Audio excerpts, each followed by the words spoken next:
哋一齊望一望 DSE 2022年第7B 第2題啊。佢話如果大腸嘅上皮咧冇一個以上隆起物，我哋可以5年之後咧再做下一次嘅篩查。我哋參考翻大腸癌嘅發展階段去解釋呢一個做法。咁我哋望翻前面嗰幅圖啊，我哋話見得到啦，大腸癌嘅發展階段咧，其實由 A 階段去到 E 階段咧，其實需時咧都要10年㗎。我哋話佢要一個大腸癌擴散，其實需時要多年。咁所以咧，如果我只係第一次我做一個嘅篩查嘅時候，我根本上都揾唔到我哋有呢一個嘅大腸隆起物啦。OK，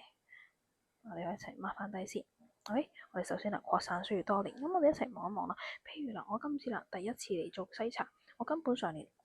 階段 A 都冇嘅，我去到階段 E， 我要10年嘅時間喎，所以咧我哋唔需要進行得咁密，可能5年咧，我哋再 check 一次，睇下有冇階段 A。就算即刻發現咗啦，已經去到階段 B 啦，咁我哋咧做處理咧做手術一個方面嘅，相對上咧更加容易，因為去到階段 E 咧，其實已經有個好高嘅擴散風險，已經去到血管入面啦。咁所以咧，我哋參考翻今次呢一個大腸癌嘅發展階段啦，我哋見得到佢擴散需要時間咧好耐，所以咧5年之後再做下一次嘅篩查咧都係 OK 噶。